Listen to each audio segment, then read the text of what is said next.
sold my soul to the bottle. Still none of my friends have left me yet. I'm the same man I was since the age of 13, and I've lived my life with no regrets. If you're looking for some freedom, all it takes is 10 drinks minimum. If you're looking for rhyme or reason, all it takes is 10 drinks minimum. All right, we're live. I got to move the camera over because I've messed everything up today. It's fun. It's fun. It's all cool. You like. My name is Chris. I'm the host of this show. It's called 10 Drink Minimum. Yeah, look, I just completely killed my stream deck. Let's see if I can bring it back. Smiley. Let me bring you in, Smiley. Oh yeah, there we go. Yeah, we're off to a great start here. We were like, everything's perfect, and then until it was instantly not when we said that. Yeah. Let's see. Yeah, look at that. It like killed everything but the one. Like, okay, cool, awesome, yay. Oh, that's all right. I can do it all by hand. How are you doing, Smiley? Well, I'm doing fantastic. Cool. Well, shit. This is fun. Yeah. I'm. You know how fantastic I'm doing. Yeah. It was my birthday. I know. Happy belated birthday. Thank you. Once again, I told no one. Dude. See, but I knew. I know. I can only get you like maybe every other year. I can dress up in a costume and you won't recognize me. Not anymore. I put it on the calendar and I put it as a yearly thing. So I got you now. Damn it. I got you now. Let's see if I can. I like it when it just springs up out of nowhere. You know, what? All your friends are like, "Oh, it's your birthday because Facebook told me." I'm like, "Haha." Yeah. Thank you. Well, I don't know if I can fix this real quick, but that's okay. So it's fun. We're gonna do this on the fly. I'm going to open this real quick. Sorry, guys. I'm usually way more professional at this. So what happened was I did a media thing earlier, and they were having problems with my audio, so I had to change a bunch of stuff, and yeah, I hated that. So it's cool. It's cool. But yeah, so the people listening, we have several friends out in the the art community, and one of our real good friends is the Blackout Theatre Company. Except for that Barney Lopez. I'm not a big fan of it. I'm just kidding. But Steven hit me up and he's like, yeah, we got a play that's coming up. Can we bring some of the people on? And I said, absolutely. Please do. And the play, and please tell me if I got this wrong, but it's Menarche in the UK, right? Absolutely. Yeah, did that. Yeah, cool. And we have let's see, Amelia. And you directed. You directed the play? Yeah, I did. Let's see if I can switch. Let me slowly do this painfully. And then we have Caroline, and you wrote the play. Is that correct? I did. Yeah. So how fun this is going to be to do this like by hand. I usually can just sit there and click it, but it's fine. So welcome to the show. How are you guys doing? I got to go see it on Friday. Yeah, thanks for coming. Yeah. I always enjoy theater. It's rare that I get to see it anymore. It's one of those things where I don't know, like Trick Lock, they kind of folded, and I really enjoyed going to a lot of the Trick Lock productions. And then the world shut down. The whole world was like, that was annoying as hell. It was. Yeah, it was really annoying. So whoever, can you tell everybody kind of like how this all came about? What if they go see, because you have a performance tonight, which is a mask only performance, correct? Yes. Correct. And then you have 3 more after tonight. 4 more. 4 more after. Yeah, tonight. Friday and Sunday next weekend. Friday and Sunday at Juno Brewery. Oh, wow. Okay. And then the weekend after that, we'll be back at Fusion 708 for Friday and Sunday. Interesting. Yeah. So, what can people? So you directed the play. I did. What made you decide you wanted to? I mean, have you directed other plays before? Yeah, I've directed other plays before. But yeah, Caro, you reached out to me in like December. That sounds right. And they reached out to me with the sales pitch of all sales pitch, which I think was, I've written this really stupid play. Oh, wow. and I was wondering if you'd be interested in directing it. So they sent me the script, and I was 17 pages in when I texted Caro back, and I was like, yeah, I'm just trying to figure out how to do this. So I think that's my answer. I think I've got to direct this thing. Really? Yeah. So have you done this before? Like directing before? Yeah. So I also have my own theater company, which is Duke City Repertory Theater. Okay. And have directed for them several times, but it's been a minute. I was going back and thinking about it, and I think the last thing I directed was, we did a production of Night of the Living Dead. Oh, hell yeah. Are you serious? Yeah. And that was yeah, Wow. we were in the space off of Central, like in a storefront, and we made it look like a basement, and it was Night of the Living Dead. It was a lot of fun, but that was in like 2017 or 18. Yeah. And that was the last time I directed. So I was like, you know what? Let's get back in the saddle with this strange, wonderful punk rock queer period play. And so then Caroline, you wrote this. I did. Like, what was Yeah, so? guilty. Is this the first thing you've ever written? No. I went through the MFA dramatic writing program at UNM. So I've been writing plays for quite a while.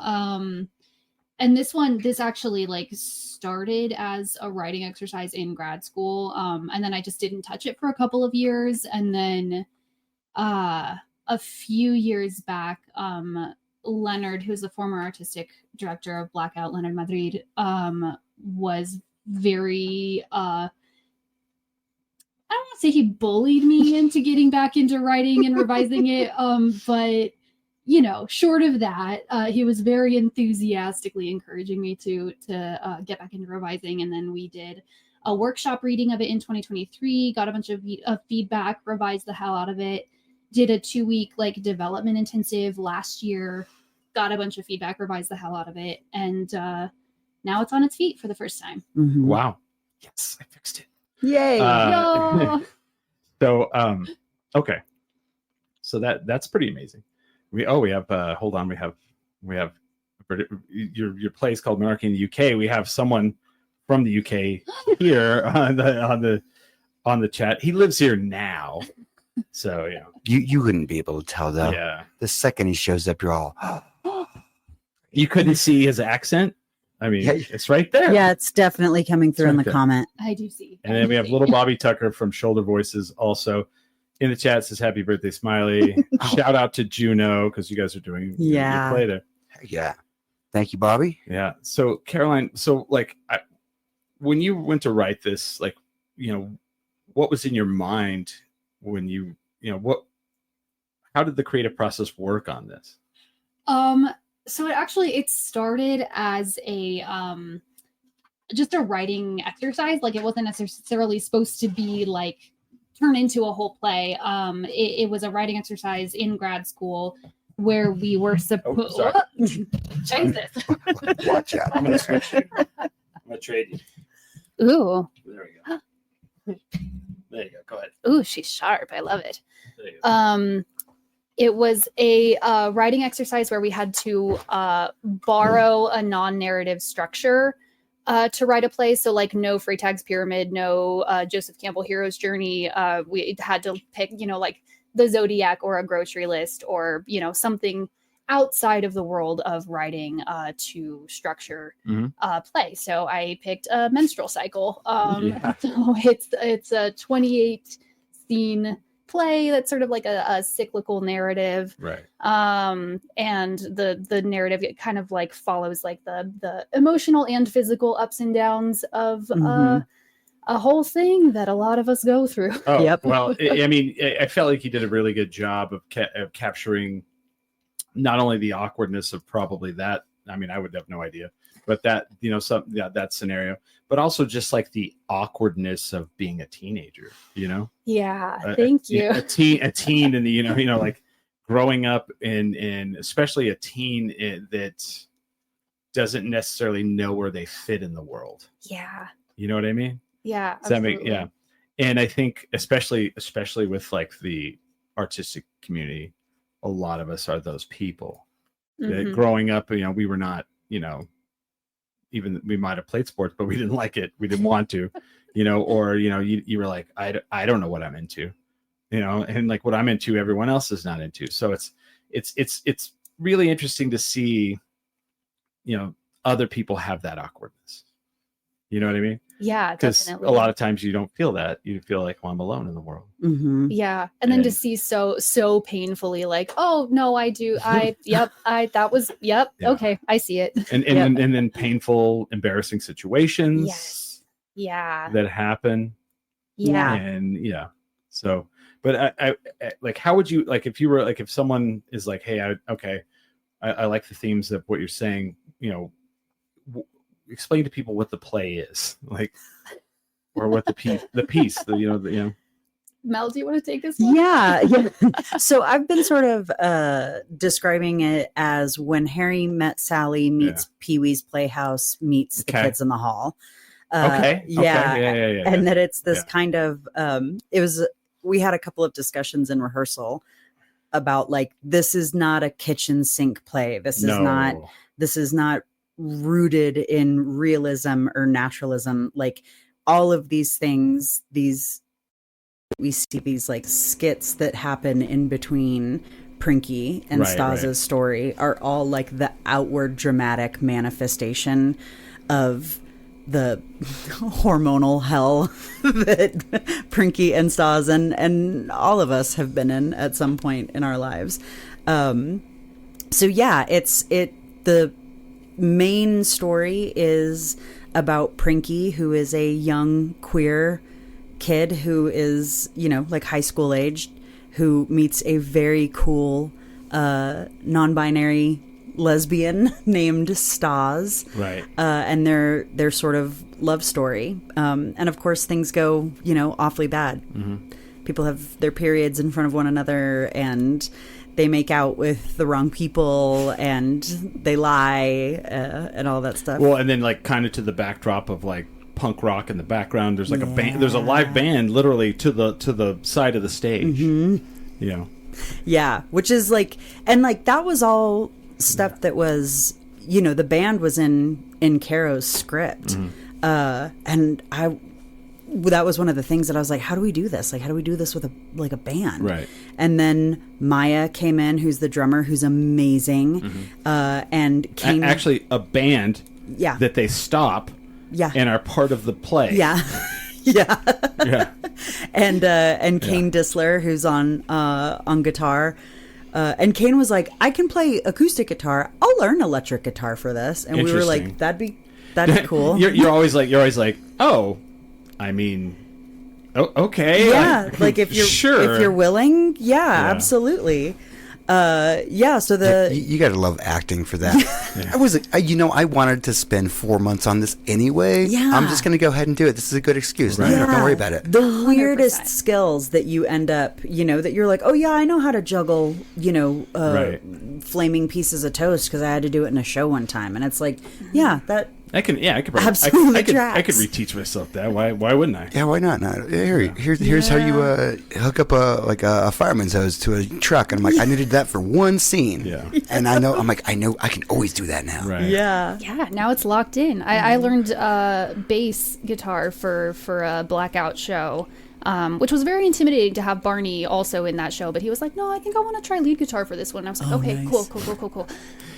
I learned baton twirling for a show. Nice. Wait a minute. So you Barney, like you felt bad because Barney was not going to be the bass player in the show, and you had to be the bass player because Barney's so freaking good, and I was like, I don't want to learn bass in front of you, but also Barney's the sweetest person alive. So. Right, but and like there's always in the rock community, the butt of the jokes of the band is the bass player. Like have you ever heard of the Hard Times? No. The Hard I don't Times think is so. Hard Times is like the punk rock version of the Onion. Oh, And it's okay, it's like bass player dies because they left him in hot car. Oh. You know, bass player promoted to merch guy. No. You know, it's always so I always send those to Barney. That's gorgeous. So I wondered if Barney was like, yeah, you could be the people. Just passing it off to someone else. He's for like, once. no, it's fine. It's like, Yeah. you'll like. So far, how was the? I see that you guys have. Was the Albuquerque Journal did a write up on it? Sorry, Surprisingly, I don't. yeah, that's no. Well, No, their arts coverage has been a bit more focused on like the touring shows and stuff. So it was very very cool to see them do a write up of this play. Yeah. Did they say good things? I mean, Yeah, I think because it was a preview, so they were like, "Here's the information about it." But I think Caro and I both, came off sounding pretty smart, pretty cool. Yeah. Which is a bonus. I mean, that's cool. I mean, I saw that and I was kind of like, oh wow. I was like, well, it's funny to me because We never like being the second fiddle here. We're all like someone don't, else interviewed them already. Well, for me, it's like there's all these old media like things that like radio and like the newspaper, and people still look at them like with this like like kind of a rose-colored thing where they're like, oh, it's the newspaper, oh, it's the the radio, and I did that, and then I went and I've done this almost 19 years. And a couple of years ago, the radio came to me and they were like, we want you to be on the radio. And I was like, whoa, the radio. And then I went and did it, and it sucks. Yeah. It's terrible. It's like it's really corporate. Yeah. There's so many, like, you'll talk for like 2 minutes and then there's like 12 minutes of ads. And the people who listen to the radio anymore are not the audience that you really probably want to reach anymore, Yeah. Maybe it is. I don't know. But it depends on what you're selling. But so, like, when I saw the Albuquerque Journal, I was like, oh, yeah, the Journal. I've forgotten, but, that's awesome, though. Yeah, it's a cool thing. It's funny. That just made me think. I had gotten a wild hair at my ass to go and research, like, the different generations. And that's a big thing with, excuse me if I'm getting your generation wrong, but I would assume you to be Gen X, or you? Yes-ish. Yes-ish. So I turned 50 in January. Okay. Which I'm technically Gen X. Yeah. But like when I would say he's perfect Gen X. I don't know what he's talking about over there. No, I'm like on the cusp of like not being, I think. But like, yeah, I grew up with MTV. I grew up all that stuff. But like, I do love 90s grunge. But there are a lot of like the millennial things that I look at and I go, oh yeah, that's definitely me too. Yeah. So I'm like kind of a little bit between, like kind of like when you talk to someone and they're like, well, I'm an Aquarius, but I'm also like, right. Yeah, a little bit of that, But, yeah, which is technically a micro generation, and that Gen X, that cusp generation. We're small. Yeah, is technically what are we called? Exennials, I think, might be the technical name, but a lot of people really like the Oregon Trail generation. I've never heard that one. I've heard MTV generation. They called us that whenever I was younger. Yeah, but all of that to say, it was a big Gen X thing that it was like, well, I mean, we could like do it this way, but like, what if we didn't do it this way? Right. Which is like, which I love. Yeah. And it's a cool thing to be like, we know that these are the normal avenues. So again, thank you to the Albuquerque Journal, but also like very cool to be here and talk about this show. No, and we love, like I said, we're huge friends with Blackout Theatre. Even though I put 2 ats, I was in a hurry. Let me fix this real quick. I'm sorry, I don't usually have to do all this like here. I was on I was doing my own media tour earlier, but no, and like I love Steven and Barney come on all the time, and they promote night school, even though they won't put me in it. I helped them film some of night school. Yeah, because I have a drone, and so they were doing the whole alien. Oh my God! Yeah, the Roswell incident. Yeah, I helped them film all of the aerial stuff. Yeah. Nice. Oh, that was you. That stuff looks great. No, thank you. Yeah, and so like it's one of those things where we're all a community here, and whether we like it or not, and especially as the world around us changes, that's the nicest way I can really say it.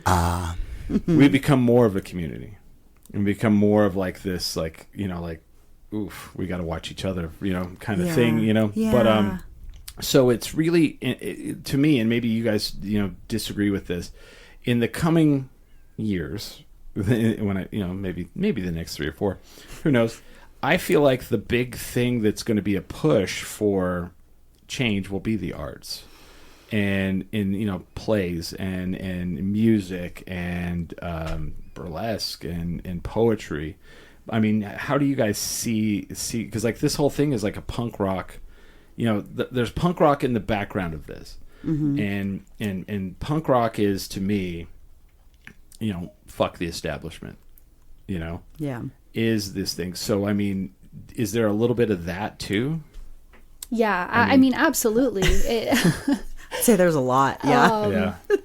Yeah, and I caught myself thinking, because people ask me a lot about the title of this play and like, what does it mean? And, you know, and like, okay, Menarche is like your first menstrual bleed. That's your first period. And so it's a lot of, you know, if you look up like the title of this play, like in Facebook events and stuff, you're going to see like a lot of like moon goddess energy circle stuff. And then this show. And then it's, you know, it's a Sex Pistols pun, and I also like I was kind of reflecting on that, and I was like, man, I think Johnny Rotten would fucking hate this show. Johnny Rotten hates everything. Have you ever seen? No, I'm talking about actually. Yeah, yes, John Lydon, right? Yes. Have you ever watched the interview and he likes something? Like, no, I mean that's fair.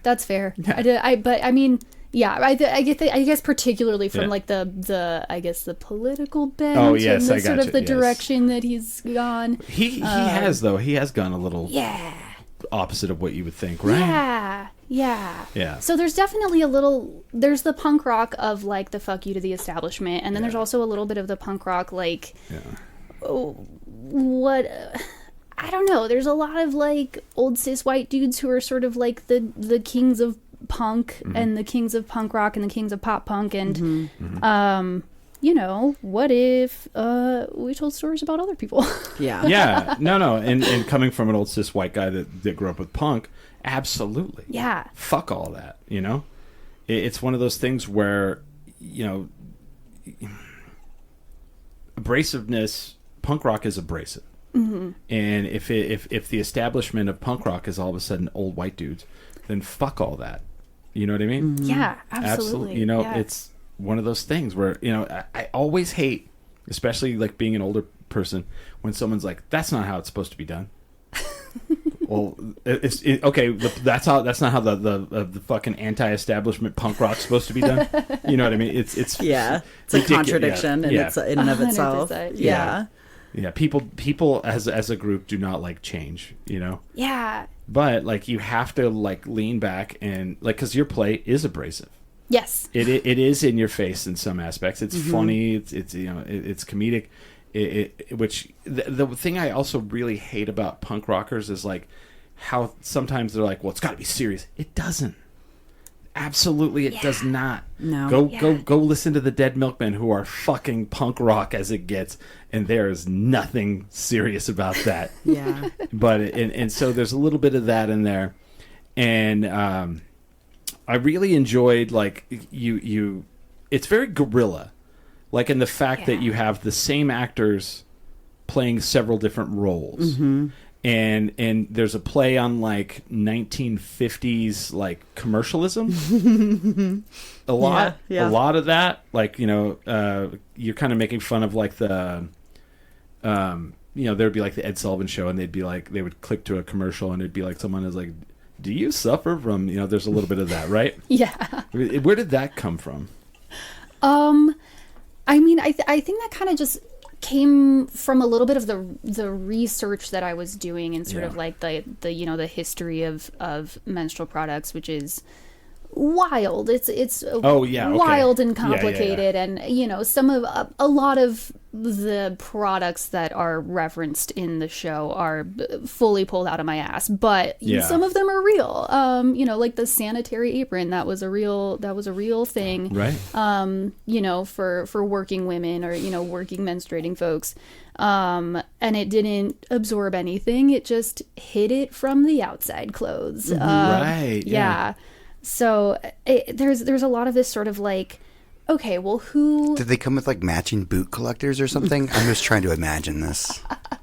Just like a little like catchment system, Yeah. like a little rain barrel. Wow.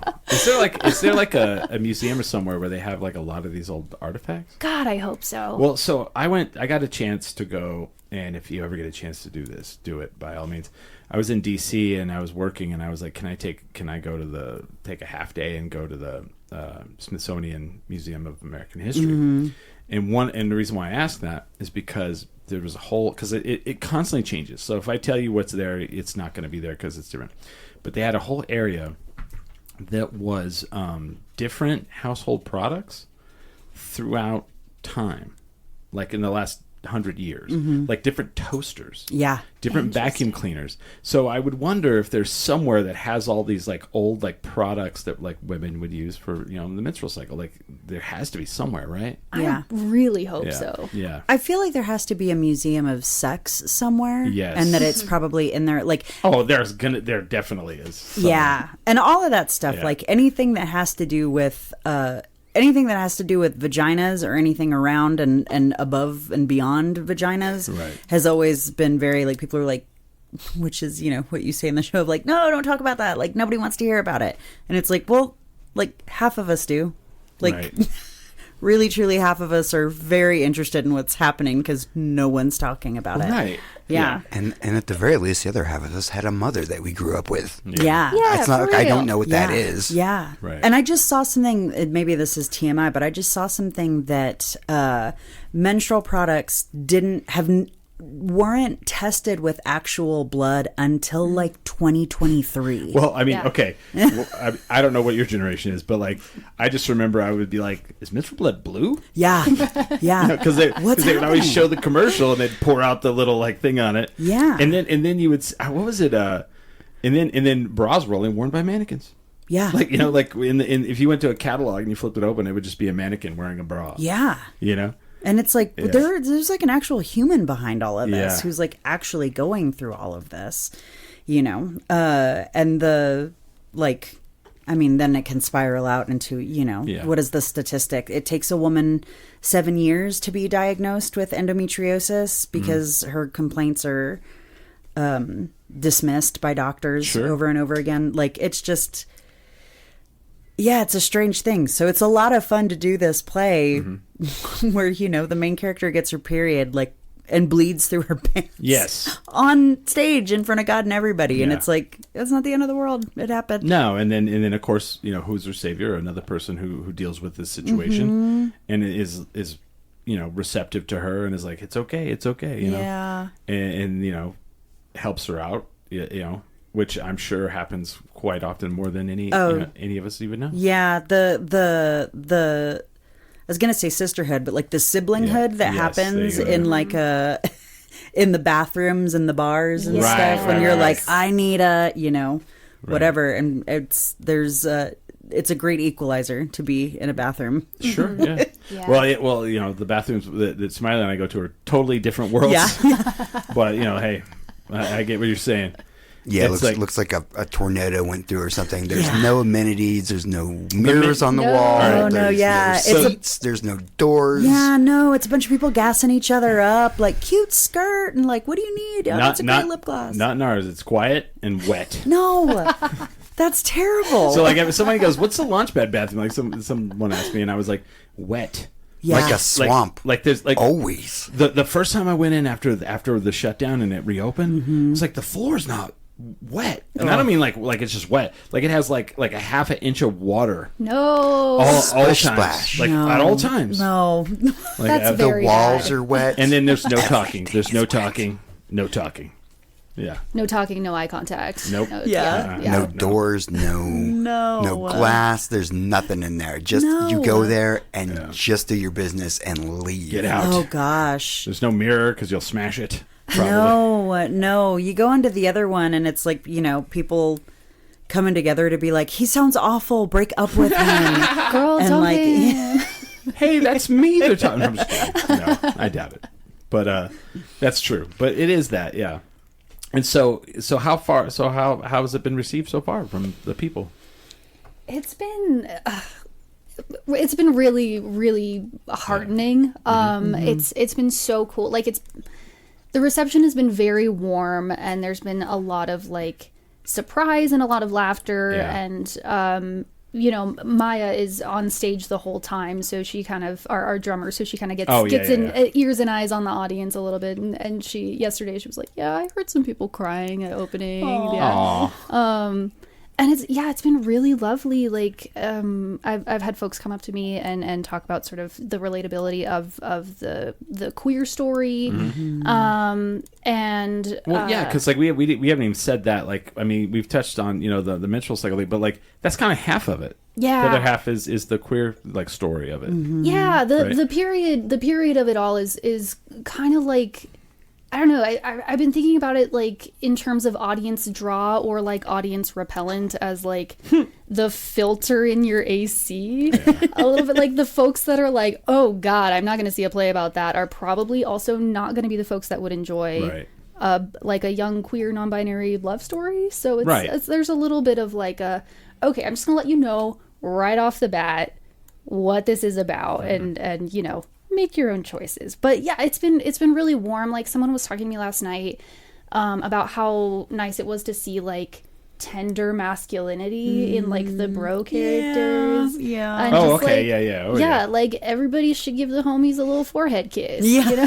No, that was really good. I like that. I did like that because I come from a very I'm from Eastern New Mexico, farming rural community, and you want to talk about like masculinity, toxic masculinity, and to see stuff like that, I think is really awesome. And because it's really right now we're having this whole resurgence of this like, where's my masculinity? I feel emasculated, and especially in this kind of world, this podcasting world, where there's a lot of bro dude guys. Yeah. And so showing that like, hey, it's okay to like cry. It's okay to like, tell your friend, who, hey, I appreciate you. I love you. That. Yeah. It's okay to say I need a little forehead kiss. Yes. Absolutely. Yeah. Yeah. Do you guys see anything? I'm so good. Yeah. Yeah, who doesn't need a little forehead kiss? Who doesn't like that? Yeah. I mean, and they're like, I don't like it. Yes, you do. Yeah, you do. Thank you. You just don't know you need one. Yeah. Shut up. Come over here. Right. Feel better. Right. Was that supposed to be a kiss noise? Yeah. Okay. I was like, that's my cat hissing. It's like, come here. I'm envisioning claws coming out. Yeah. So the one thing that I'm really curious about is you're having to. Craig Buchanan says he rejects my kisses when I see him. I assume you're talking about me and not Smiley's cat. He has to be talking about you. Well, that's because Craig is British and I'm racist against British people. Dang. I don't give out kisses either. So I kid. We actually have people who listen to the show in Britain, and I hope they don't think, because I always tease him because Craig is British. But anyway, the thing I really want to know about is like I'm we do stuff like we perform. I do a lot of different things around town. We used to do live shows with this in bars and everything. And so a big thing of mine is logistics. And poor you. You're having to switch. So right now today you're in Fusion Theater, right? Mm-hmm. That ain't next week. Correct. You're in Juneau. Yep. So the play that I saw on Friday it's going to mostly be the same play next week, but probably different a little. Yeah. And I mean, honestly, even if you were to go see the show tonight, you'd be yeah. like, huh, it's a little different, Oh, sure. you know? And that's how things are. They evolve. Yeah, yeah. And Someone won't knock the backdrop down. They did tell us it was already broken. Oh, yeah. Hey, Yeah. man, it was broken when I got here, bro. We didn't do it. that wasn't us. Yeah, but it's actually like one of my favorite things to do is to like switch venues, just because it Really? yeah. Wow. Yeah. I did not expect that. Yeah. I'm not trying to plug my own shit, but Do it. Amelia's the captain of Bard Crawl. yeah, so Oh, there's yeah, this yeah. thing called Bard Crawl where we take I've old been, like yeah. Shakespeare play into the breweries, and that's a different venue. But additionally, like my professional theater experience has been, at a major regional theater back in Virginia, Mm-hmm. and I started there doing. Being a part of their Theater for Young Audiences company, and 3 months out of the year we were on tour, and like they just put us in a van, and it was me and 5 other actors, and so Wow. cafeterias, libraries, community Yeah. centers. So You just adapt. Yeah. You know, and you get good at that. yeah, and It's weird what you can get good at. Yeah, again, like the weird skills that you pick up doing this. I can relate to this. And I can relate a story that happened this week to this. Mm-hmm. So I'm a part of Duke City Championship Wrestling. Sick. And I don't know if you know that they correlate so well. So when people ask me, like, I grew up watching professional wrestling my whole life, and everybody thinks of it as this like sporting thing. It is an absolute play. Yeah. Yeah. It is when you're in the back. So much stage work. There's so much stage work, and you talk about people that have to improvise quickly. Yeah. So Thursday night we did our thing at the El Rey, and we film it. Like, it's all filmed, and then it gets edited and it gets turned into the YouTube show, and it's on TV. We're gonna go on Saturday mornings on KOB. Oh, cool. One of them. Anyway, I show up. I do the commentary. I'm the commentator that helps with the story. Mm-hmm. The narrator. Mm-hmm. I hope I'm not ruining this for people out there listening. So anyway, we get there, and it's like 5:00, and one of the guys comes over and he goes, "The commission came in and just said we can't use 4 of the people, 4 of the wrestlers. Ooh. Can't use them. Sorry, you didn't get your license in quick enough for those people. Oh man. So we have to take the show that has already been written, rewrite it on the fly in an hour, and then put it on." Which you can relate to. Yep. Dang. Right? Yeah. And hope it goes well, and hope it all turns out. And so sure enough, the evil guy comes out, and he's like, as the commissioner, I'm not going to let them wrestle tonight. He's all, you did not clear this to me. And so then everybody's booing, and they're like, it's not our fault. This guy came in. He's part of the Trump administration. He came in and said, we can't do this. That's literally what, like...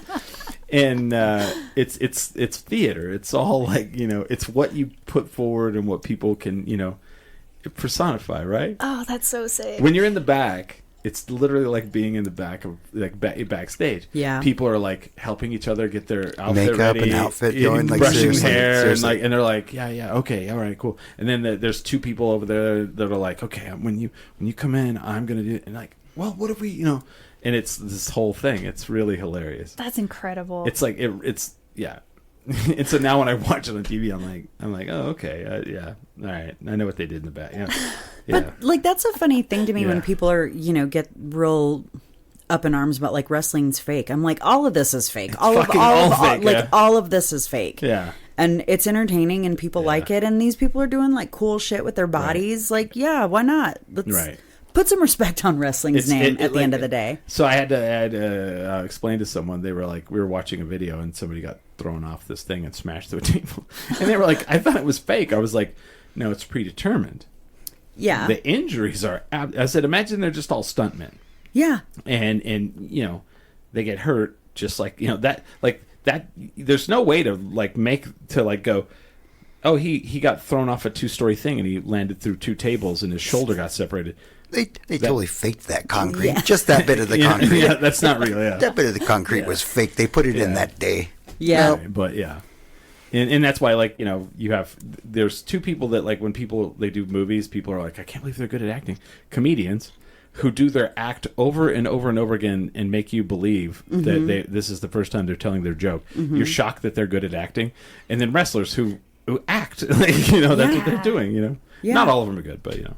Yeah, no, but they've been in the trenches, yes. you know, doing it's performance. It's all performance. It's all performance. And it's all, you know, you hope that one of your actors won't break his thumb 2 days before you open. But did that happen? Oh, I saw that. Someone was wearing a cast, and I was like, oof. I saw that. The one that, like, when they're doing the slumber party, they constantly are like, shut up to him. That guy. Yeah, poor person. Tammy. Shut up, Tammy. Yeah, that one. The shut up Tammy actor. Yeah, poor Tammy's always getting it. Yeah, the actor who plays Tammy, 100 like cartoonishly broke their thumb. Yeah. Which is, you know, that's what the show must go on. There's a reason that phrase exists. Yeah. You know? Yeah, and we're trying to be, you know, living in like a post 2020 world when everybody was like, hold on, does the show need to go on? You know, I was sitting there that night with Seb being like, hey, like, no bullshit. Like, are you okay? Yeah. And of course he was like, I'm just. And I was like, oh, he's Mel gonna just finish aggressively like, no, be fucking honest. Are you okay? Do we need to stop? Yeah, like, we can stop. Which is better than it used to be. It would be like, yeah, just suck it up. Walk it off. You could walk it off. Yeah. You know, see this guy? He performed with a broken thumb. Like, oh my God, what a badass. And he lost an arm and he was here. Yeah. I mean, I know people who have dislocated knees. I know people, like, in performance, who have dislocated ribs, who've had teeth knocked out. And I'm like, for what? For, like, Beauty and the Beast? Like, yeah. I mean, yeah. Let me just go to the bathroom real quick. Yeah, that was my thing, and I'm like, I think I cracked a rib. I just gotta go to the bathroom real quick. I gotta pee. Yeah. And I hate to go back to the wrestling. We had to do broke his arm. Finish the match. Dang. Finish the match. Yeah, I didn't know it was broken until he was in the back. No, and they do that. They do that thing of like, I don't want to say anything. Like, I want to power through. They don't want to ruin it. Yeah. Here's my question. So you guys have to leave early. Mm-hmm. So do you guys want to take a break, or do you just want to go through till like 6:30 straight? It's up to you guys. Does anybody like hurting? I'm good either way. Smiling? Yeah. I kind of wanted a cigarette, but I'm fine. We'll be done at 6:30. So I'll power through. Let me just get another drink here. All right. Hey, are you okay? Hey, are you okay? Need to stop? Yeah, we can take a break. Suck it up. I might just have to go to the bathroom real quick. But you right? could do that. Do you guys need anything? It looks like you hit that rail pretty hard. Yeah. It's fine. Do you guys need any drink, any kind of thing? No, I'm good. Thank you. I might. Well, no, I'm all right for right now, Smiley. And what was do you need a little tilt to camera? I was What's on. Up? Oh, hold on. Do that again. Do a little spawn comment. I didn't say that we are sponsored by Topo Chico Seltzer, because that is our sponsor. That is very nice. That one zooms in on it. That. Yeah. Oh, fancy, right? And everybody comes on the show and they're like, "Are you really?" And I'm like, "Yes, really, we are." We can just say that. They would come in and probably sue us. Yeah, they'd be like, "The hell you are? What are you talking about?" Yeah, no, they this is all free. We don't pay for it. Yeah, no, I got it formalized earlier this year because they're like, the guy that does it for us was like, "Oh, I'm gonna be retiring. You should probably have this on paper." Yeah, it was one of those old handshake deals. Yeah, you know? yeah. My favorites, you know. But yeah, no, that's what I do on this show. I do more than that. I do more than that, but I get our sponsors. Yeah, secure the Topo Chico. That's incredible. Mm-hmm. Yeah, that's like one day he's like, "Yeah, the guy asked if we wanted a whole pallet of it." And I said no. I was like, "We said no to that? What are you doing, Smiley? Yeah, what the fuck, dude? What are you doing? We don't say no to free Topo Chico. Do you know how big a pallet is? Yes. Where are we going to put this? We'll make a throne of the Topo Chico. Look, I saw that hot tub outside. Just stick it in there. No, that's for me soaking. I'm 50. I gotta go soak in the hot tub sometimes. No, I'll have it out there. I will find a place. I'll be dead years from now, and they'll be up in the attic finding Topo Chico. What's Topo Chico? Who knows? It's on its way, dude. Mm-hmm. After you said that, I went ahead and went through. Yeah, that's fine. And said, yeah, sure. I guess we can do a pallet. Yeah. Yeah. So here, I have a question not about the play, though. for you guys? Because like now you write plays and now you direct plays. What is like your dream like thing that you want to do like in theater, if that's a thing? Wow. Yeah. Oh, you have to have thought about that, right? Like if you could, if you had any choice to do whatever. I mean, the super smarmy answer is it's kind of like what I am doing. Smarmy. Boo, lame, heartfelt. Yeah. Like Broadway or like. Yeah, no, it is, because I've not Broadway, but like I've worked in major regional theater, and it's wonderful and amazing and all that stuff. But it's like one of the very cool things about Albuquerque is like, do you want to do a play like in a field? And people are like, yes. Who doesn't? Yeah, and that kind of stuff is just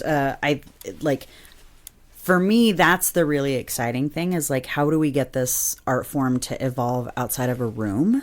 Right. And, again, when it's like, so it's going to be at so you kind of like the guerrilla aspect of it, like anywhere, really we'll bring the theater to you. Yeah, very You don't much even so. need to show up. Yeah. We'll show up to you. Yeah. Yeah. We're coming to your house. Yeah. We'll be in your bedroom. Kick the door in. But like kind of exactly Paid though. for Like these there's tickets. We're here for you. Shakespeare, motherfucker. Yeah. But there is something about that that's like the accessibility of it and the approachability of theater, because I think a lot of people think of theater and they think of just Broadway, or they think of like big regional theaters or just Shakespeare, or and I think there's a lot of folks that don't necessarily feel comfortable or like welcomed into like traditional like Western theater spaces. So there is something really beautiful of like, yeah, we're doing a couple of shows in a traditional or somewhat traditional theater space, but we're also doing a few in a brewery. And, like when we toured the Melodrama, we were at like a shop and a wildlife park, and just kind of, like, you say like, we're coming to you, and like, but actually kind of we do want to just come to you. We want to come to where you feel comfortable. Yeah. Right, for sure. Yeah, we'll meet you there. There was a performance group in France. I think this was during the pandemic, but they were touring around France and performing in people's backyards. Really? And I was like, yes, like sick. give me hold on. Give me that. So like people are like, they're like, what's that noise? Yeah. And we're like, I don't know. There's a bunch of people in the backyard. Yeah. Henri, there are people in the backyard. Yeah, no, it was like a festival, and they were going to homes and all that good stuff. But I was like, that's very cool. There's a music festival, I think, in LA that's called Porch Fest, which is another thing where like it happens at people's homes, like on people's porches. It's little, tiny concerts and okay. Yeah, and like it's cool. cool. They do that in DC too. Yeah, yes. yeah. Like, there's a couple blocks and it'll like all these like row houses, and they go and do it. Yeah. Is it like caroling? Is that what caroling is? No. Like you'll go like as a spectator, you walk around the block, and different houses will have different musicians up on the just porch, like just playing. Well, I want caroling to come back. There's nothing better than just drunkenly walking through someone's neighborhood and yelling at them. Be in the harmony. change. Yeah, be the change you wish to see in the world. Right, it's in your hands. Why are these people here? I have a top hat on, sir. This is totally Dickinson's approved. Yeah. I Gatsby, am shut the fuck up and love it. I'm performing right now. Yeah. Wow. So you just want to be able to just do all kinds of different theater, like, experiment. Yeah, there is something I think. Yeah. I like that. Yeah. Yeah, and like this is no shade at all. This is me being very like political, right? But like. Love, no shade at all to like your traditional theater sense, sure. But if theater is looking to broaden its audience base and create a new generation of theater goers, it's not enough to be like, hey, here we're gonna do I don't know, Hairspray or whatever. And again, no shade to Hairspray, but like it's just a thing of like, you need to figure out how to give people what they want. And right now what I'm seeing is that people are interested in an experience rather than a play. Well, and a lot of times too, especially with when you start talking about plays and like Broadway and whatnot, you feel like it's not accessible to me because I'm not rich. I'm not affluent. I'm like, I can't go to Broadway. I can't afford that. I can't go watch a play. I can't go to Pope Joy. Pope Joy is expensive. It is. Let's be honest. Yeah. So like, for someone to be able to pay $10 to $15 and go watch a show, go out on a Friday or a Saturday and be entertained. Yeah. Because let's be honest, that's what it is: entertained or educated or whatever. It's there's a stigma that like needs to be broken through, where it's like, well, I'm not putting on my coat and tux and my my best gown and going out to this play. I can go and I can wear what makes me comfortable and or I can be in a brewery and drinking and there's Shakespeare or whatever. It's good to break down walls and especially like traditions. Yeah. And that's a big thing that I'm interested in. And I think probably you have some overlap with that as well. Yeah, definitely. But yeah, it's like it's a really bullshit myth that like the arts are for a certain class of people. Right. No, like everybody deserves art. Everybody. Well, and it's like on one side of the stage is the wealthy, on the other side of the stage is the poor and the hungry. Right. 100%. Yeah. And there's been this real sort of like, oh, well, we have like student rush tickets or there's like standing room tickets. And I'm like, no, they deserve to have the full experience that you do. There's a George Clooney's in a play or about to be in a play on Broadway. Tickets are $799. Yeah, that's ridiculous. Well, who's in like Bill Burr and those guys are doing? Do you see who's doing? Glengarry Glen Ross. Yeah, Glengarry Glen Ross. And I was like, that's amazing, but those have to be ridiculously expensive. Because God, who's in that with him? It's like it's a star-studded like Glengarry Glen Ross. I was like, holy crap! Yeah, like, it's a lot of people. My brother actually just sent it to me, so I'm going to tell you. Have you heard this? Like it's crazy. It's on Broadway, and it's stacked with just like the most ridiculous like stars. Kieran Culkin, Bob Odenkirk, Bill Burr. Yeah. Dang. And some other folks. Yeah, but it's you're like, well, that's got to be insanely expensive. I'm sure that's going to be great for whoever gets to see that. But everybody can't go do that, But even to go to like, honestly, like to go to Pope Joy, it's not accessible for everybody. No, I mean, and that is the ever present like push and pull, right? Of like, do we charge $80 a ticket and secure that our audiences will most likely be older, moneyed, and white? Right. Or do we do like $10, $15 tickets and hope that younger, more diverse audiences will show up? And let's also be honest here. Like when you get to that, when you have that level, like the Pope Joy level, you're going to have a certain actor that looks a certain way. Yeah. And you're not going to see like the people who may be ultra talented, but they're not, they're not models. Yeah. They're not, and there's a whole thing with that. It's like, there's a lot of talented people. Like I always love when people go, I like music whenever ugly people made it. And it's like, yes, because music is something you listen to. Yeah. Who cares what you look like, And it's like, but music has turned into this whole like, image and all this thing.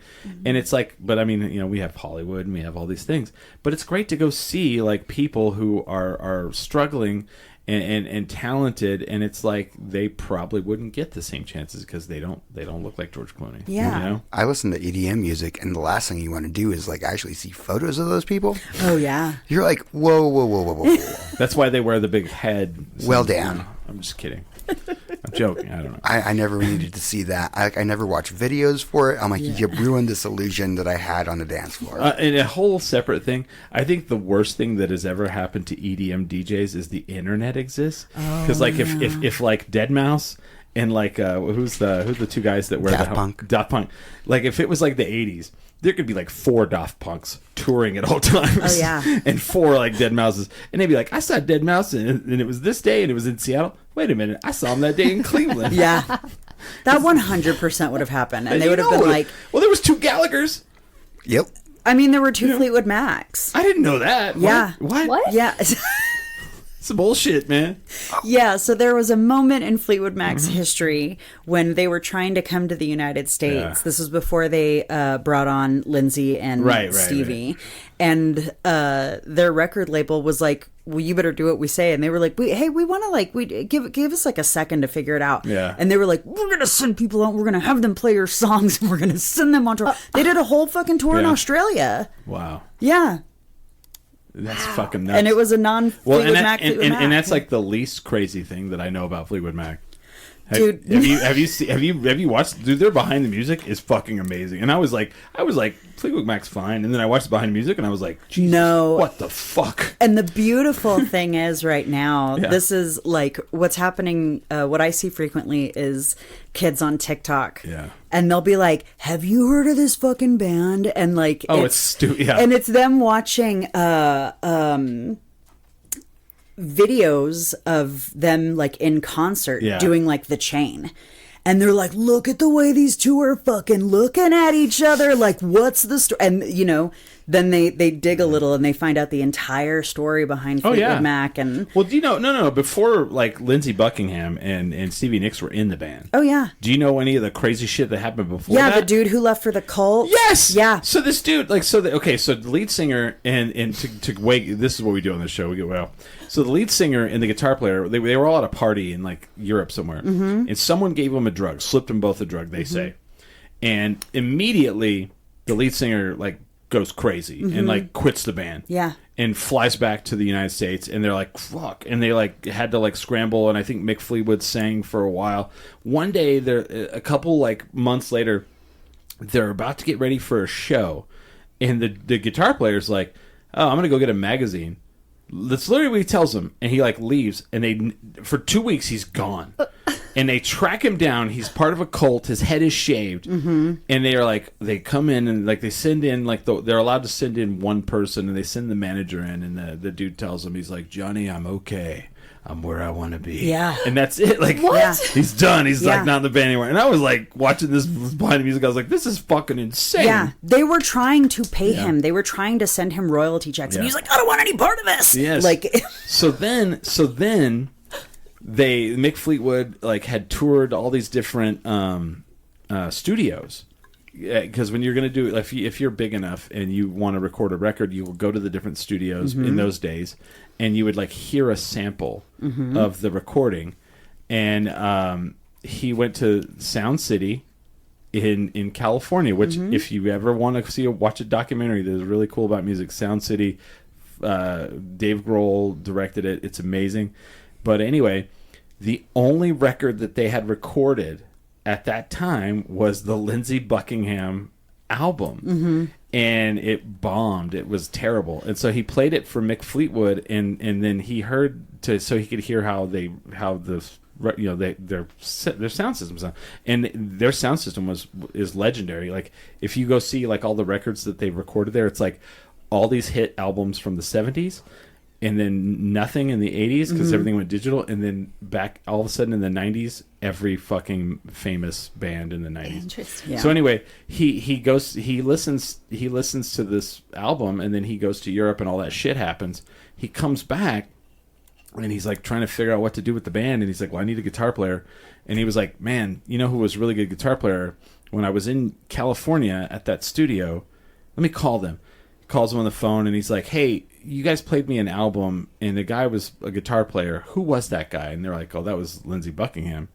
And he's like, yes, I would like for him to be in my band. And they're like, ugh, we have real bad news for you. And they're like, what? And he's like, he's going to insist his girlfriend is in the band with you. And it's Stevie Nicks. And I'm like, he's going to insist that this amazing fucking singer is in the band as well. that's the thing. And like, Yeah. like Lindsey Buckingham, self-taught on the guitar, can't Yeah. read music. Yeah. and an absolute mess of a Virtuoso, human being. Yes. I mean, Stevie Nicks, kind of as well. Yeah. But I mean, like that, the whole story of them recording the Rumors album and like nearly. It's all about them fighting. Yeah, all about them fighting, nearly like ruining the masters because they were playing them so much so that they could get all of these different, like instruments and sounds layered on. And so when they finally were like, okay, let's do this, let's like press it and go, they were like, oh, we're losing like the top and the bottom of it. Like we can't hear the bass, we can't hear the like the hi-hat and the drum and stuff. It's a incredible story. Are you a big musician like person? Like no, I'm just curious. You're like me. You're like oh, that's some drama. Let's read some more. I like this. Yeah. This shit. Yeah, like, but it's really cute to see like 19-year-olds be like, what is this story? Have you all heard of this band called Fleetwood Mac? And it's like, oh yeah, babes. Yeah. See, get into it. I'm that guy. I'm like, no, don't bring your drama into my world. And then they're like, oh no, I'm not bringing it to you. I just want to tell you about it. Oh yeah, let's do that. I would like to hear about it. Yeah, tell me about a mess. Don't leave here. And or like, I'm the one that goes over the blinds and I'm like, what's that shouting? What's happening here? Let me go see what's going on. Yeah, if you also want to know about another mess of a human being, you need to check out Hans Christian Andersen. Oh Yes. Yeah, By Panic. Oh yeah. Mess of a human being. Yeah, house guest that wouldn't leave. Yes. Oh man, I bet. Anyway, yeah. So we'll circle back here. So with that, then so as so do you perform as well? I do. Yeah. Yeah. So actor. Yeah, I mean, honestly, at this point, I've done every job you can do in the theater except for lights. Right. Yeah. So okay. When you get to be like, this happened to me recently. So I do you see everything I'm doing here while I'm doing this show. Mm-hmm. Can I have a drink, by the way, please? And do you guys need anything? Anybody? No. Okay. Good. So I had to come to terms with this. So I helped start the wrestling here. Mm-hmm. I was one of the owners, one of the original owners. My dad got sick. I had to step down. And when everything leveled off, I got to go back. And they didn't, I necessarily didn't want to be an owner anymore. And I do the commentary. So it's very odd for me, and maybe you'll have some insight or understand a little bit, for me to be just a performer and not I'm a part of everything else.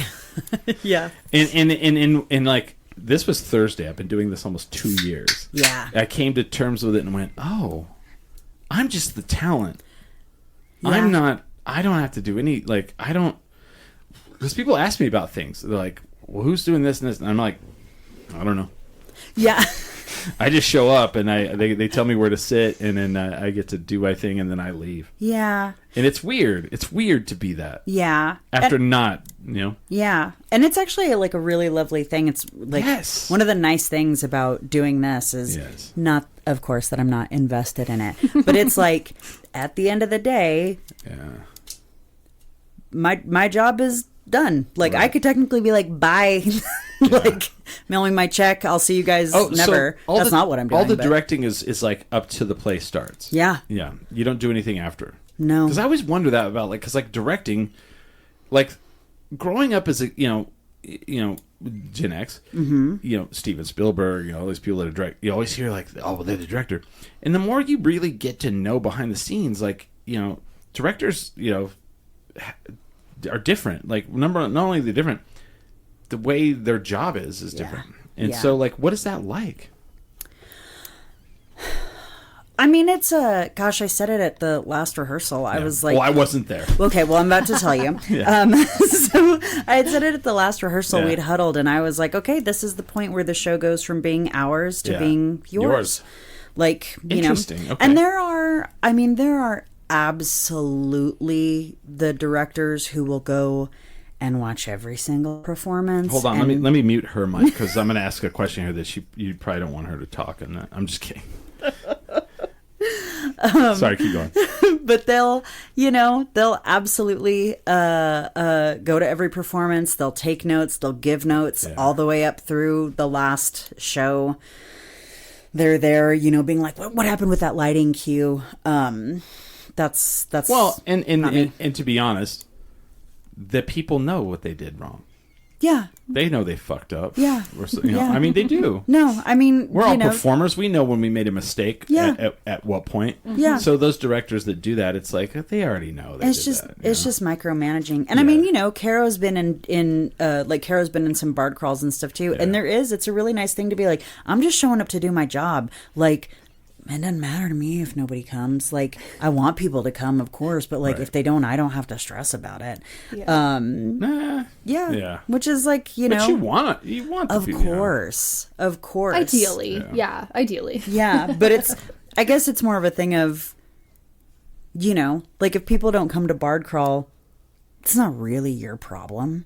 Mm-hmm. Like it's my problem. It so is. I have to be like, oh my god, how are people going to get here? It is if you want to do it again the next year. Yeah, I guess. So far, I mean, knock on wood. So far, that has not been a problem for Bard Crawl. No, and that's the but it's a nice part of directing to be like, because I will say, like acting in a show, you get through the rehearsal process and then you're like, oh my god, we have like 2 or 3 weeks of runs. Right. Okay, with directing, you're just sort of like, okay, I love you guys. Have a good day at school. Let me mute her mic for this question.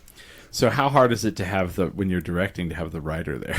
Oh, it's great. I mean, Caro's they've been fantastic in terms of it.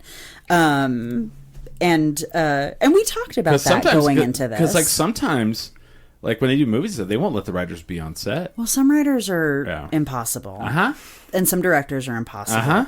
But no, they've been absolutely incredible in terms of very like, and like I said, we talked about it. I asked them before we went in, like, what do you envision this relationship being like? And that's really, number one, that's probably rare that you guys did that. I don't know, is it? I don't know. You've worked with, I mean, am I unmuted now?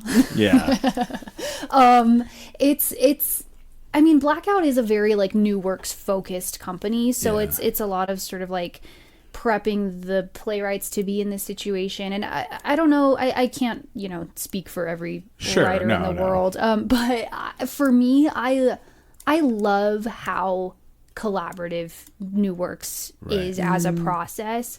I love coming into the room like after I've been absent from a couple of rehearsals and seeing like the actor. Okay, so like this will make sense to you and maybe nobody else that is watching this right now, but the like cult chant of trampoline, when everyone comes in going trampoline for the trampoline sleepover, that's not in the script.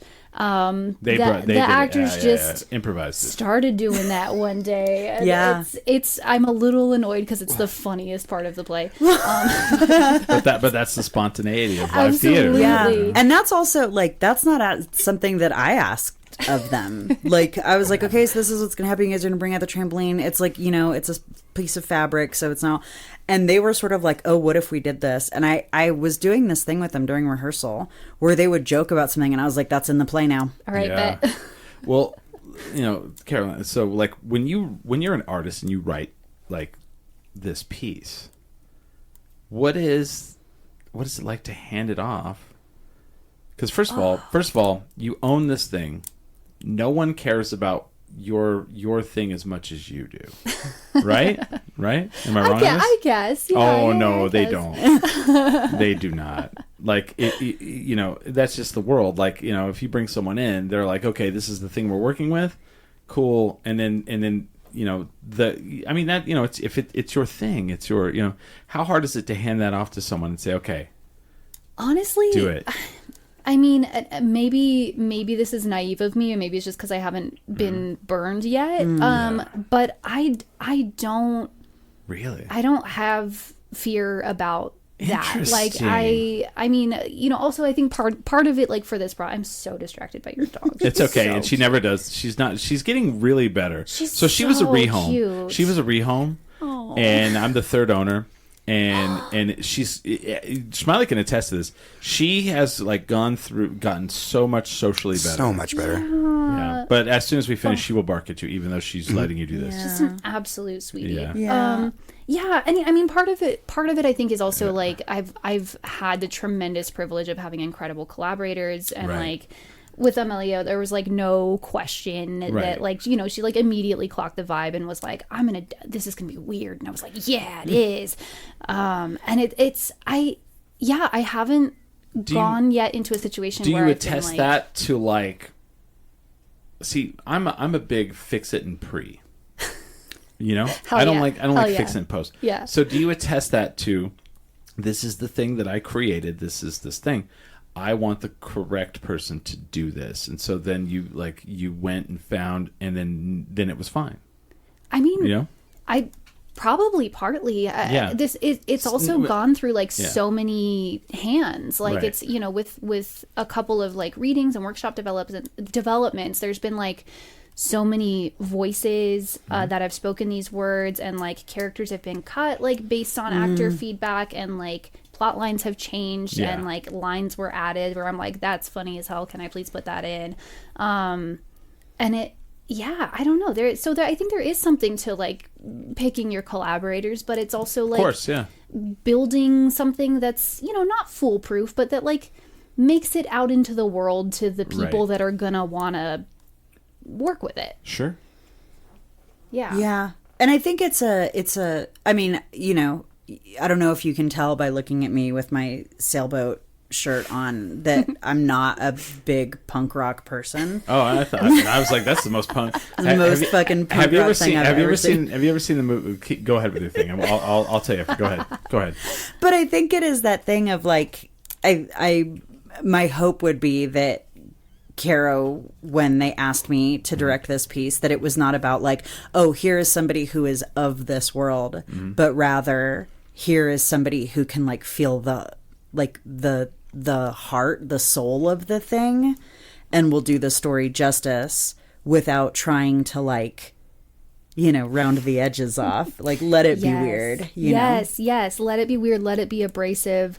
And also Amelia is very good at keeping up the pace, which is something that this play really, really needs. It kind of like the whole thing falls apart if you give the audience time to think about if it's funny or not. Oh yeah, so, no, it's just gotta go breakneck speed. So here's what I'm gonna tell you about your sailboat. Okay. Have you seen the movie SLC Punk? Have you seen the movie SLC Punk? I don't think so. It's God, what's his name? Matthew Lillard. Matthew Lillard, right? Incredible. And it's about 80s punk rock in Salt Lake City, Utah. No, I haven't seen it. Mm-mm. Okay. So as a kid who grew up skateboarding and loved punk rock, and and then seeing the world of punk rock through television and media, and then, you know, coming back to it later on.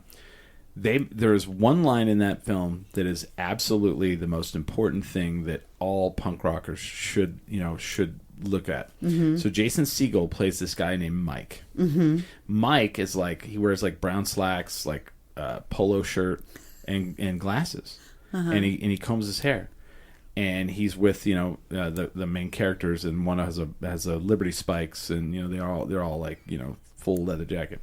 And they're introducing the characters, and they go, and then there's Mike. A lot of people think Mike's a nerd. Mike is the most punk rock of all of us. And they show him like he's doing stuff like his homework and stuff, and then he's like smashing the windows out of a car. Yeah. And then when like shit happens, like there's a fight that breaks out, he fucks everybody up. But like that's real. Yeah. Like punk rock is not.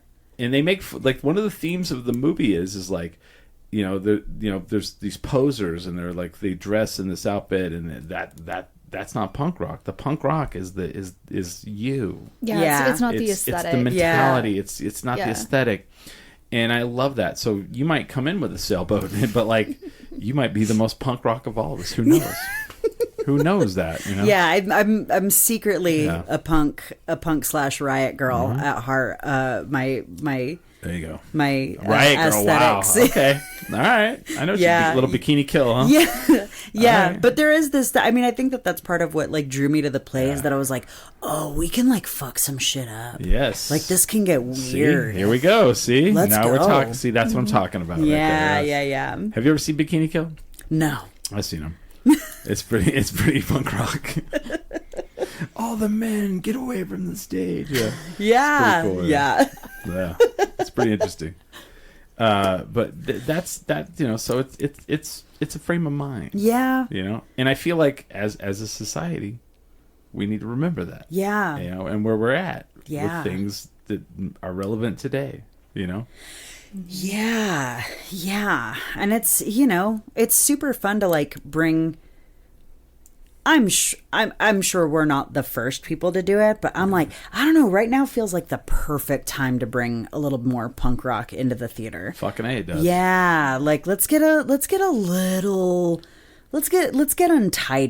little messy. Let's get a little sweaty. let's spit on something, you know? Yeah. Like Yeah. let me bleed on something. Like Yeah. let's go. Yeah. You know. It's kind of it's interesting, yeah. So I like that. And like I like the fact that, you know, you know, like people are like, where's it? I was talking to somebody about it, and they're like, there's at Fusion Theater. I don't know where that is. Well, look it up. It's like weird that you can go find it. Yeah. But then next week you're gonna be in Juneau. Yep. Next weekend, and then the weekend after that. Back at Fusion. Back at Fusion. Venues are hard, dude. So have you For real. have you set up the Juneau one yet? Nope. I'm assuming you're gonna be in that side area. Yes. Yeah. Yep. Okay. Nope. We the set will come down with Infusion tonight after tonight's show. Work on it all week. And then Friday we'll go and throw it up at Juneau Yeah. and be there for 2 nights, and then Sunday night it'll come down and it'll come back to Juneau or So Fusion. So I assume you guys have done like runs of plays. Mm-hmm.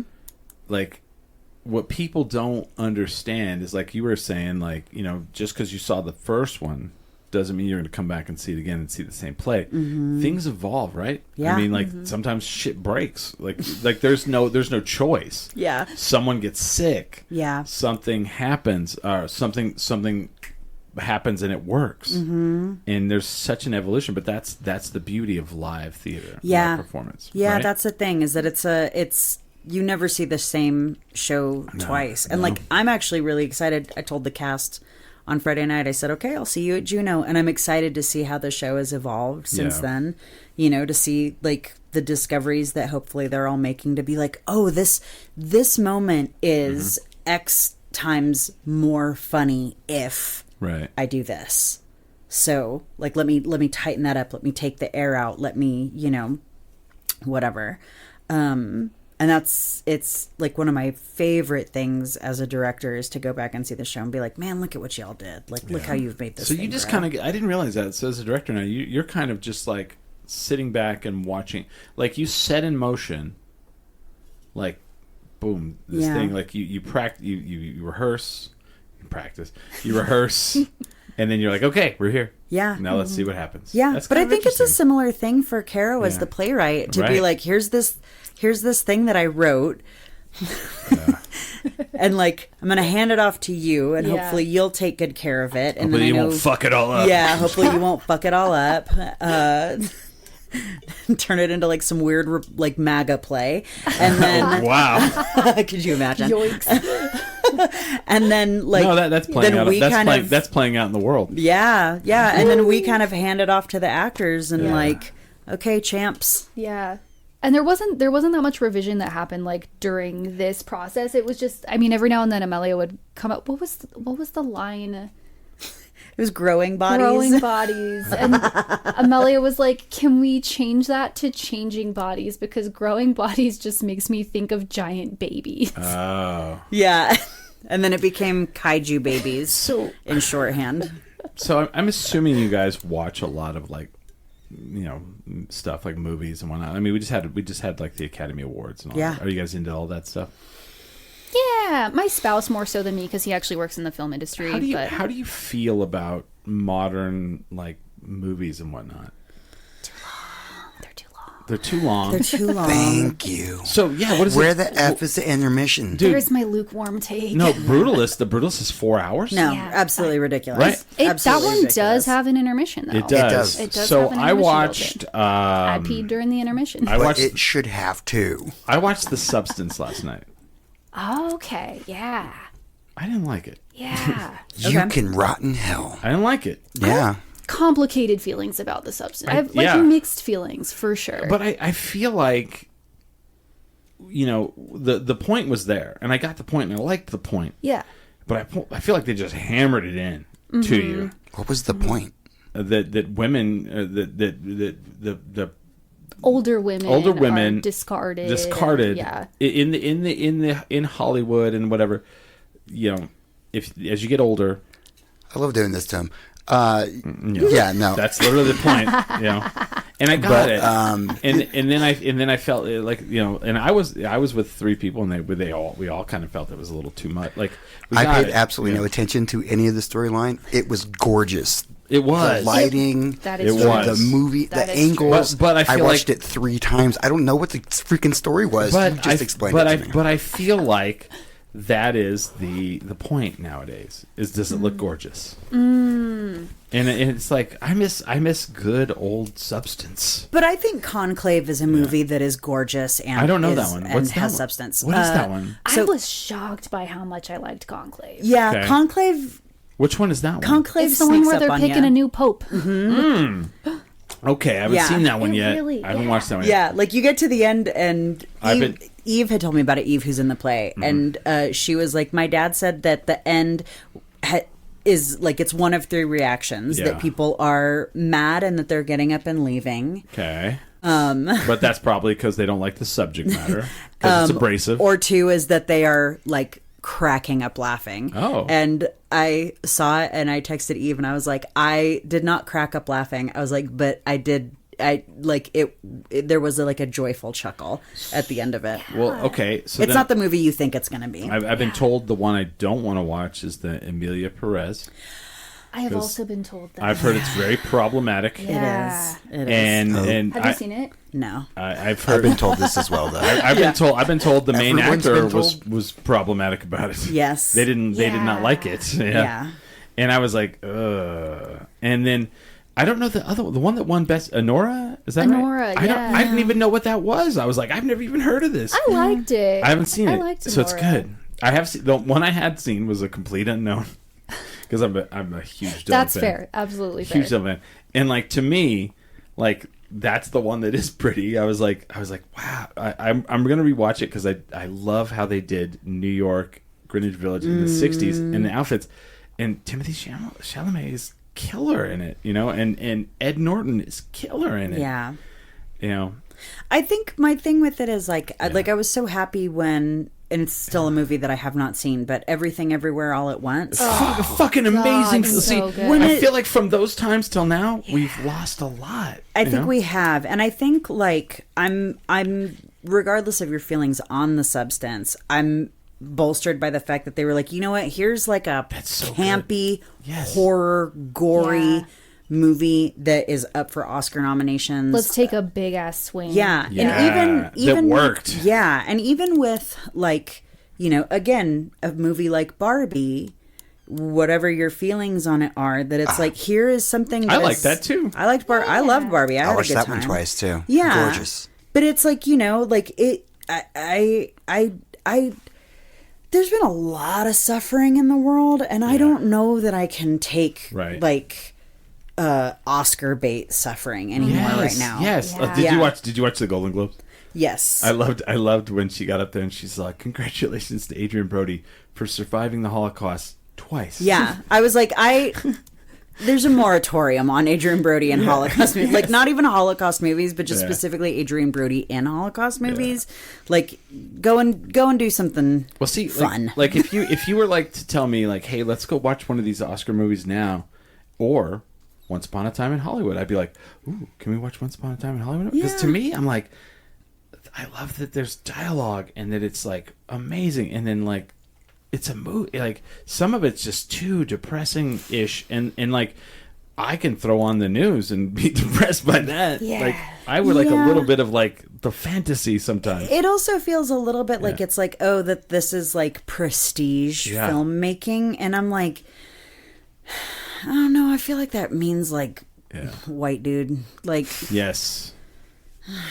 you know? Well, so I'm watching that movie last night, the Substance, and immediately I'm like, please, I hope a white dude did not make this. So I had to go look at who the director was. I was like, so right away I was like, okay, Okay, phew, okay. because there's an exorbitant amount of like, look at these naked bodies, and I'm Yeah. like, this really feels like a white dude filmed this right Yeah. away. And like a bro dude was like, all right, we need more boobs. More boobs. You know? And I was like, okay. I think they had the perfect amount. I mean, for me, the most unrealistic part of that movie was like a live broadcast New Year's Eve event with that many titties Well, no, and okay. on live television. Live TV. Okay.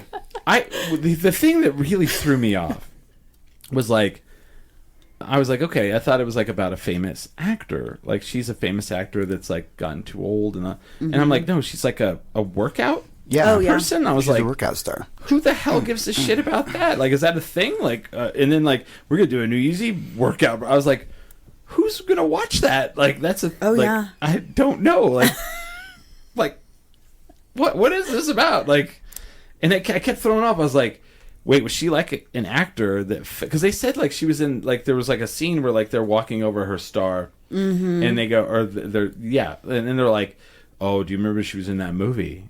So I was kind of confused. Like, at one point was she in movies, and then like became because like Jane Fonda was like. Yeah, I thought they were like Yeah. doing like a Yeah, I couldn't Suzanne figure- Summers comparison. I said Jane Fonda because I remember because Jane Fonda was big, you know, in movies, and then in the 80s there was the Jane Fonda workouts. There was. I grew up with a Thigh Master, so Yeah. I had a different generation there. That's the same generation. I don't know who Jane Fonda is. I'm kidding. I'm What the kidding. fuck? That's Barbarella. I know who Jane Oh, Fonda I was is. like, I just got shocked there Yeah. for a second. I was like, all right. I'm having Anyway. fun with you today, man. Come on. You know, here's the thing though. I might rewatch it and be like, you know what? This is the most brilliant film I've ever seen. That happens. Like, Yeah. you know? I watched it 3 times and then bought it. Yeah. I Have you was ever like, watched? Have you this ever is watched gorgeous. something like that? And you're like, the first time you watch a movie, you're like, I hate this. I hate this so much. And then like the 5th time you watch it, you're like, okay, this is absolutely amazing. I can point out a specific movie in my like Inside Llewyn Davis. Hated it the first 3 times I watched it. But I kept watching it because I love the Coen brothers and I love that like that time period. And then by the 5th time I was like, Yeah. it took that many times for me to get it. Yeah. Did you love it at the 5th time though, or did you Yes. just Stockholm syndrome yourself? I want to go watch it tonight. Dang. Okay. Yeah. That wasn't exactly an answer, was it? Yeah. I don't know. Yeah. I don't know the answer to that. Whatever works, you know. Yeah. I don't know. Do you ever get like there's a movie that comes out or something and it's like with something you love and everyone knows you love it and then they're like, dude, you see this? And you actually see it and you hate it, but then people keep bringing it up. Mine is The Claw because I grew up watching wrestling and I know that entire story because I grew up watching those wrestlers. Yeah, and yeah. and like my grandmother, you know, and like then they came, you know, then what's the big film company that basically they make Oscar bait movies and a lot of them are great. What is that company? A20. A24. Yeah. So they I make thought they this just made movie. awesome horror movies. They made The Claw, and they literally left out people family Yeah. members Yeah, they left out a brother. that died that also died. Oh no. And they were like, well, we felt it would be too depressing. And I was like, well, that's the story.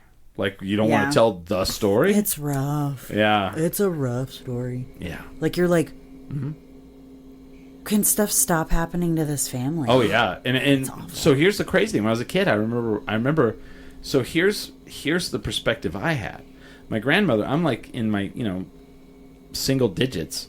And my grandmother and grandfather loved wrestling, and so my grandmother would go buy these wrestling magazines, and then I would go over to her house and I would read them.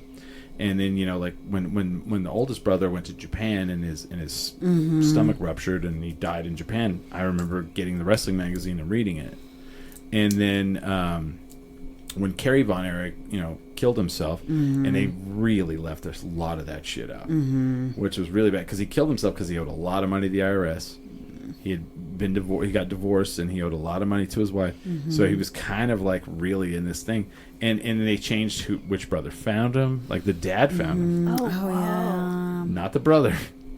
So yeah, so it really torqued me, and people were, but people bringing up all the saw that movie The Claw. What'd you think? And I have to kind of be like, well, I kind of go, oh yeah. He told me the same thing. He was like, you really have to go see, just watch Behind the Wrestling. Right. Watch that one. Yeah. And then it's a thing of, okay, are we talking about how it adhered to the source material Right. actual story, or are we Right. talking about the quality of the film? But if you love something, people bring it up to you. Exactly.